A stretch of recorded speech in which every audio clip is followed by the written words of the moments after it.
Avant de plonger dans cette histoire incroyable, pensez à vous abonner à la chaîne et à activer la cloche.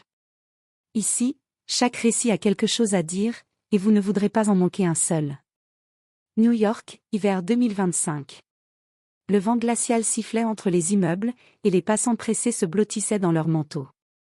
Sur un banc, à l'angle d'une rue animée, un homme assis dans des vêtements usés regardait la foule avec des yeux à la fois fatigués et pénétrants. C'était Jack Turner, un vagabond aux airs négligés, mais dont le regard semblait cacher un monde entier de secrets et de regrets. À quelques mètres, derrière le comptoir d'un petit café chaleureux, travaillait Emily Parker, 24 ans, les cheveux attachés en chignon maladroit, les mains couvertes de caféine et de sucre. Elle observait la rue, notant mentalement les passants pour ses croquis, quand son regard croisa celui de Jack. Il n'y eut pas de paroles immédiates, seulement un échange silencieux qui fit battre son cœur plus fort. Les jours suivants, Jack revenait sur ce même banc. Emily, curieuse et intriguée, s'arrêtait parfois après le travail pour lui parler. Le vagabond avait cette façon de parler doucement, avec des phrases simples mais pleines de profondeur, qui la faisaient réfléchir et rêver à la fois. Il racontait des histoires vagues sur ses voyages, ses expériences, et parfois des phrases énigmatiques sur la richesse et le pouvoir, mais jamais directement sur lui-même. Emily sentait une connexion étrange avec lui. Quelque chose dans sa manière d'écouter, dans ses gestes attentifs, lui donnait l'impression qu'il voyait au-delà de ses apparences, au-delà de la façade de café et de responsabilité qu'elle portait. Et, petit à petit, une amitié naquit, puis un lien plus profond, une complicité rare que ni l'un ni l'autre ne pouvaient ignorer. Mais Jack cachait un secret monumental, il n'était pas un simple vagabond. Derrière ses vêtements usés et son apparence fragile se trouvait le puissant PDG de Turner Industries, une entreprise internationale qu'il avait fui après un scandale familial. Il vivait dans la rue non pas par misère, mais pour retrouver la simplicité et l'humanité qu'il avait perdues dans son monde de luxe et de pouvoir. Emily, quant à elle, ignorait tout de ce passé doré et dangereux. Pour elle, Jack était juste. Jack. Un inconnu avec un sourire qui réchauffait le cœur, un compagnon inattendu dans la solitude de la ville. Et quand l'hiver cède peu à peu la place au printemps, ce lien improbable allait les conduire tous les deux dans une aventure qu'aucun des deux n'aurait pu imaginer. Le printemps apporta ses premières fleurs, et avec lui, un air de renouveau pour Emily et Jack. Chaque jour, après le travail, Emily prenait un chemin détourné pour croiser Jack sur son banc habituel. Les conversations qui avaient commencé par de simples politesses se transformèrent en confidences, en rires et en discussions profondes. Jack avait cette façon étrange de poser des questions qui semblaient simples, mais qui faisaient réfléchir Emily sur elle-même et ses rêves. Il la complimentait rarement sur son apparence, mais toujours sur son regard, ses idées ou sa façon de voir le monde. Emily se surprit à attendre ces moments comme on attend un rayon de soleil après la pluie. Un soir, alors que le ciel s'embrasait de rouge et d'or, Jack invita Emily à marcher avec lui dans Central Park. Les allées étaient presque désertes, et le vent doux faisait danser les pétales tombants des cerisiers en fleurs. Ils riaient, parlaient de leur passion, et Emily sentit son cœur battre plus fort quand Jack effleura accidentellement sa main. Le contact était électrique, mais naturel, comme si leurs âmes se reconnaissaient. « Tu sais, Emily, » dit Jack, la voix grave, « je crois que certaines rencontres ne sont jamais un hasard. » Emily sourit, rougissante. « Peut-être. Mais tu sembles si mystérieux. Je ne sais presque rien de toi. » Jack détourna légèrement le regard, un sourire en coin. « Certaines histoires ne se racontent pas tout de suite, mais je te promets qu'un jour, tu sauras tout. » Leur relation devint rapidement intime, faite de gestes simples, partager un café, s'échanger des livres, dessiner ensemble dans les parcs. Emily tomba amoureuse de cet homme aux apparences fragiles mais à l'âme profonde. Elle ignorait encore que derrière ce visage fatigué se cachait un monde de pouvoir et de secrets inimaginables. Un soir, alors qu'ils s'étaient installés sur une petite colline surplombant la ville, Emily posa sa tête sur l'épaule de Jack. Les lumières de New York scintillaient comme des étoiles terrestres, et pour la première fois, elle se sentit en sécurité, totalement elle-même. Jack, le regard tourné vers l'horizon, pensa en silence, « Bientôt, Emily découvrira mon secret, et tout changera. » Le destin venait à peine de commencer son jeu. Quelques semaines après leur rencontre, Emily et Jack semblaient inséparables.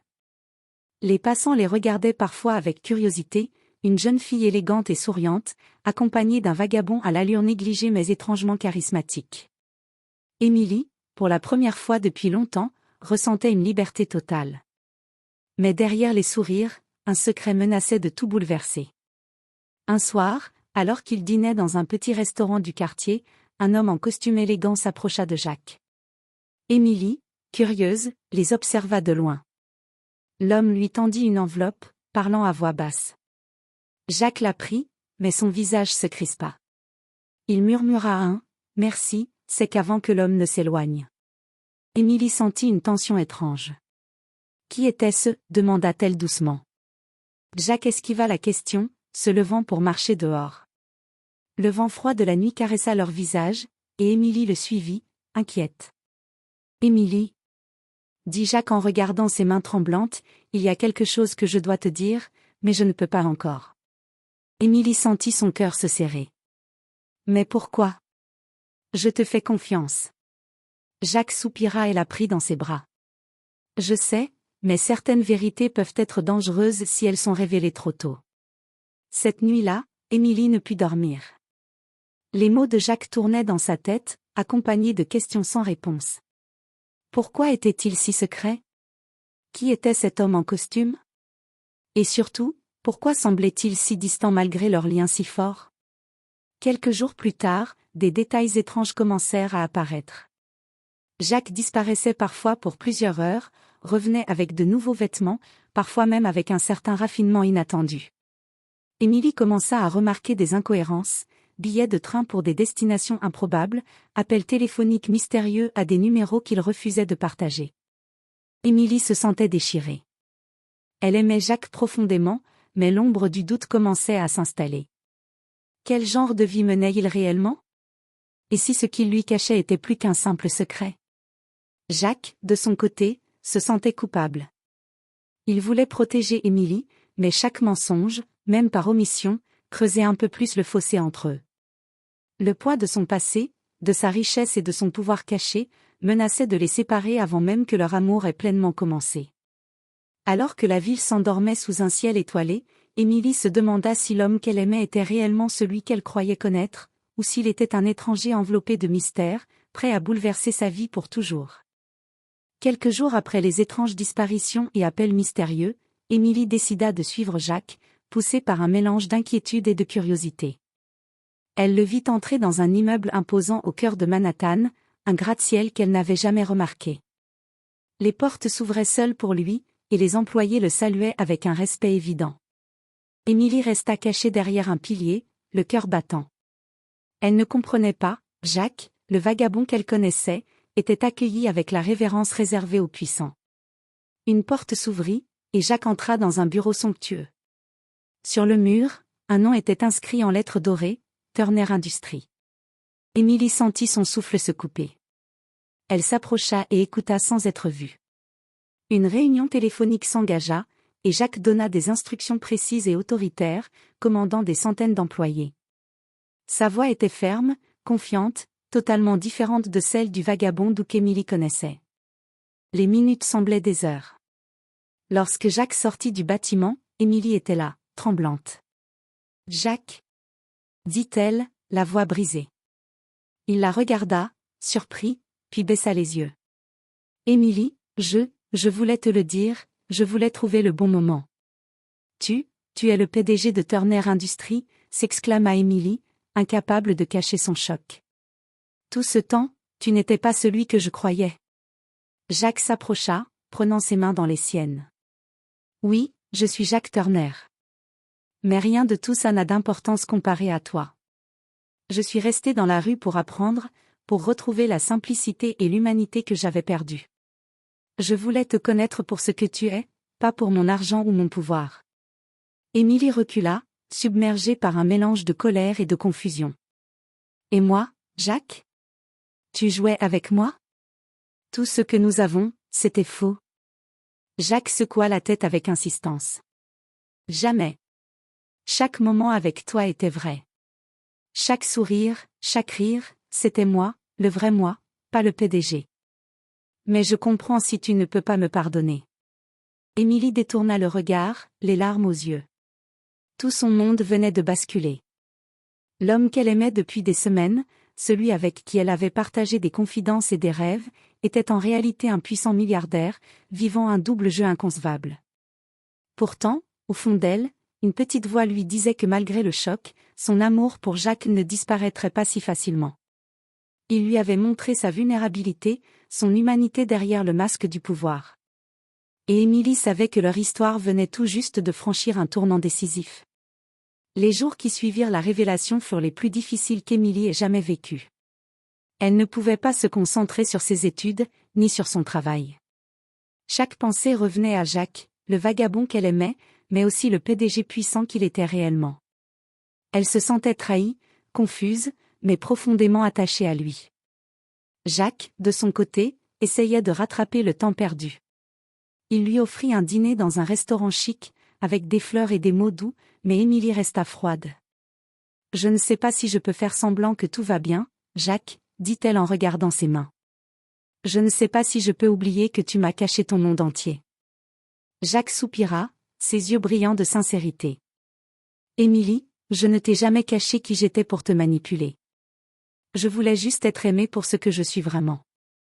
Et je suis prêt à tout pour te prouver que mon amour est vrai, même si cela signifie perdre ma richesse, mon pouvoir, ou tout ce que j'ai construit. Mais le destin ne leur laissa pas le temps de respirer. Quelques jours plus tard, des journalistes découvrirent la vérité sur Jacques, un PDG milliardaire vivant incognito dans les rues. Des paparazzis traquaient Émilie, posant des questions intrusives, scrutant chaque geste, chaque sourire. Les amis et collègues d'Émilie la regardaient différemment, certains admiratifs, d'autres jaloux ou sceptiques. Émilie se retrouva à un carrefour émotionnel. Devait-elle fuir, protéger son cœur et sa vie simple, ou accepter Jacques dans toute sa complexité? Elle se souvenait des moments vrais qu'ils avaient partagés, les promenades dans le parc, les rires, la chaleur de ses bras.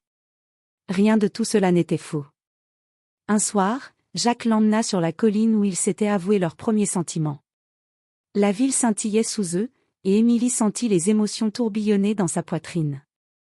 « Émilie, dit Jacques, je ne te demande pas de tout comprendre maintenant. Je te demande juste de me laisser te montrer que nous pouvons être nous-mêmes, malgré tout. Pas l'homme d'affaires, juste Jacques. » Émilie regarda ses yeux, et au lieu de colère, elle vit de l'amour, de la sincérité et de la vulnérabilité. Son cœur battait à tout rompre, et elle comprit enfin que ce qu'elle ressentait pour lui était plus fort que la peur, plus fort que le doute. Elle prit une grande inspiration et murmura, « Jacques, je ne sais pas ce que l'avenir nous réserve, mais je veux essayer. Je veux être avec toi. » Un sourire éclatant illumina le visage de Jacques. Il la serra contre lui, et pour la première fois depuis leur rencontre, tout sembla parfait. Deux mondes si différents venaient de se rejoindre, non pas par hasard, mais par le choix de leur cœur. Et ainsi commença une nouvelle vie pour Émilie et Jacques, une vie où l'amour véritable, la confiance et la vérité l'emportaient sur les secrets et les apparences, prouvant que parfois, le destin a ses propres manières de créer des miracles.